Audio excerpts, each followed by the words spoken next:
Hello दोस्तों, आज हम जिस विषय पर बात करने वाले हैं ये आजकल के युवकों की बहुत आम समस्या बनती जा रही है। शीघ्र पतन, जल्दी डिस्चार्ज होना यानी रुकावट की कमी।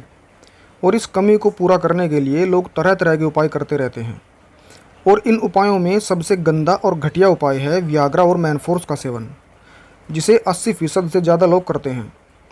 ऐसे लोगों को शायद ये पता ही नहीं कि जल्द ही वो नामर्द भी होने वाले हैं।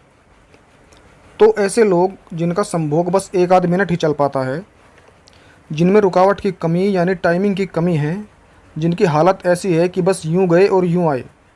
और इनमें से कुछ तो ऐसे होते हैं जिनका औरत के पास जाते ही या वेजाइना का बस दर्शन कर लेने मात्र से ही वीर्य निकल जाता है, यानी बिना कुछ किए ही टाई टाई फिस हो जाते हैं। तो ऐसे लोगों में से जो वियाग्रा या मैनफोर्स वगैरह लेकर अपना काम चला रहे हैं और खुश हैं, उन्हें बहुत बहुत मुबारक। वो वियाग्रा खाकर जैसे अपनी गाड़ी चला रहे हैं वैसे ही चलाते रहें। और जो इसका कोई सॉलिड सॉल्यूशन चाहते हैं, टिकाऊ और बेहतरीन उपाय चाहते हैं और चाहते हैं कि इस बीमारी का कोई स्थायी इलाज होना चाहिए, ये नुस्खा उन्हीं लोगों के लिए है। ये शीघ्रपतन को नष्ट करने में बेजोड़ है। लगातार कुछ समय तक सेवन करने से शीघ्रपतन यानी टाइमिंग की कमी को सदा के लिए दूर कर देता है। और वक्ती तौर पर भी संभोग से 1 घंटा पहले सेवन कर लेने से इतनी रुकावट पैदा करता है कि आप वियाग्रा को सदा के लिए भूल जाओगे। और वियाग्रा की तरह इसका कोई साइड इफ़ेक्ट भी नहीं है, क्योंकि ये पूर्ण रूप से आयुर्वेदिक है। दोस्तों, ये हकीम खान साहब का अपना आजमूदा नुस्खा है। हकीम खान साहब हिकमत की दुनिया के बड़े नामवर और मुजर्रब हकीमों में से एक हैं। हकीम खान साहब को ये नुस्खा एक बादशाही संचिका से यानी हस्तलिखित पुस्तिका से प्राप्त हुआ था। और हमने जितनी बार इसका एक्सपेरिमेंट किया है, जितनी बार हमने इसे ट्राई करके देखा है, बहुत ही बेहतरीन परिणाम मिले हैं इसके। तो देखिए, ये अश्वगंधा है, ये इस नुस्खे के लिए 10 ग्राम लेना है। अकरकरा ईरानी, अकरकरा जब भी लें तो ईरानी लेना चाहिए और ये बेहतरीन क्वालिटी का असली अकरकरा है, 10 ग्राम। जावित्री 10 ग्राम, ये भी अच्छी और साफ़ सुथरी जावित्री है। ये जायफल 10 ग्राम। जितनी भी जड़ी बूटियां हैं सभी को लेकर अच्छी तरह साफ़ कर लें और उसके बाद में इस्तेमाल करें। अजवाइन खुरासानी असली 10 ग्राम। भीमसेनी कपूर, दोस्तों ये आम दुकानों पर मिलने वाला कपूर नहीं है, ये भीमसेनी कपूर है। ये खाने के दवाइयों में इस्तेमाल होता है, ये भी 10 ग्राम लेना है। दूधिया बच 10 ग्राम। और ये दोस्तों रस सिंदूर है। रस सिंदूर पारा और गंधक को एक विशेष विधि के द्वारा बनाया गया कुपिपक्व रसायन होता है। ये बहुत उष्णवीर्य यानी गर्म होता है और नसों में ताकत पैदा करता है। ये 10 ग्राम लेना है, लेकिन फ़िलहाल ये 7 ग्राम है। और ये धुली हुई भांग, शुद्ध भांग 10 ग्राम। मिश्री 50 ग्राम। और ये दोस्तों हमने 3 ग्राम रस सिंदूर में 100 mg स्वर्ण भस्म और 250 mg हीरा भस्म को एक जगह मिलाकर खरल करके रखा हुआ है।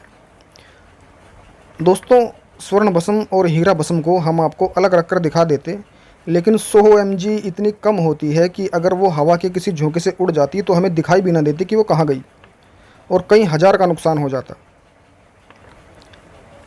तो देखिए दोस्तों, जड़ी बूटियों को बारीक पीस लिया गया है, कपूर रस सिंदूर को अलग रखा है, और जो रस सिंदूर, स्वर्ण भस्म और हीरा भस्म का मिश्रण खरल के अंदर था, उसमें 50 ग्राम मिश्री मिलाकर उसके साथ खरल करके इसे अलग निकाल लिया गया है। तो अब सबसे पहले बारीक पीसना है भीमसेनी कपूर को। जब भीमसेनी कपूर बारीक पिस जाएगा, उसके बाद जड़ी बूटियों का बारीक पिसा हुआ चूर्ण डालेंगे और उसके बाद रस सिंदूर वगैरह सब डालकर अच्छी तरह घुटाई करके इस मिश्रण को सुरक्षित रख लेंगे। दोस्तों, ये नुस्खा भी हमारा आजमूदा और पेटेंट नुस्खा है। इस नुस्खे को भी हम बहुत क्वांटिटी में बनाते हैं, लेकिन ज़्यादा क्वांटिटी में बनाने पर हमारे बहुत सारे व्यूअर्स कन्फ्यूज़ हो जाते हैं। वो कहते हैं कि हमें आप कम मात्रा में दिखाओ। वैसे हम हर नुस्खे में बता देते हैं कि नाप तोल इसी हिसाब से कम कर लीजिए, लेकिन बहुत सारे लोग उसमें कंफ्यूज रहते हैं। तो हमने ये 10-10 ग्राम की मात्रा में लेकर बनाकर दिखाया है और हमारे हिसाब से हर आदमी को इतनी ही मात्रा लेनी चाहिए जिससे कि एक आदमी की दवा बन सके। दोस्तों, जो लोग शीघ्र पतन से बिल्कुल मुक्त होना चाहते हैं, जो लंबी रुकावट चाहते हैं और जो ये चाहते हैं कि संभोग घंटों तक चले बिना थके, जोश कम ना हो, स्टेमिना बना रहे, तो इस तरह के लोगों को एक बात समझ लेनी बहुत ज़रूरी है। आयुर्वेद चिकित्सा शास्त्र का ये विधान है कि शीघ्र पतन जड़ से तभी नष्ट हो सकता है, लंबे समय तक रुकावट तभी हो सकती है जब वीर्य परिपुष्ट, शुद्ध और गाढ़ा हो। जिन लोगों का वीर्य ही पानी हुआ रहता है उन पर यह नुस्खा बहुत कम काम करता है। तो जो लोग धात और स्वपनदोष के रोगी हैं या जिन्हें किसी और भी कारण से वीर्य के पतलेपन की शिकायत है, जिनका वीर्य पानी की तरह पतला है, वो इस नुस्खे का सेवन डायरेक्ट ना करें। वो पहले वीर्य को गाढ़ा करने वाली और धात और स्वपनदोष को नष्ट करने वाली औषधियों का सेवन जरूर कर लें। इस तरह की औषधियों की वीडियो का लिंक हमने इस वीडियो के डिस्क्रिप्शन और ऊपर आई बटन में दिया है। आप उन वीडियो को ज़रूर देखें, उस तरह की औषधियाँ पहले सेवन करें और उसके बाद फिर ये नुस्खा सेवन करें। इस नुस्खे को लेने की मात्रा 2.5 ग्राम है। 2.5 ग्राम की मात्रा में रोज़ रात को सोते समय एक बार सेवन करनी है और जिस दिन संभोग करना हो उस दिन संभोग से 1 घंटा पहले 4 ग्राम की मात्रा में सेवन करना है। दोस्तों, ये वीडियो अच्छी लगी हो तो इसे लाइक और शेयर ज़रूर करें और इसी तरह की औषधियाँ और देखने के लिए इस चैनल को सब्सक्राइब जरूर करें।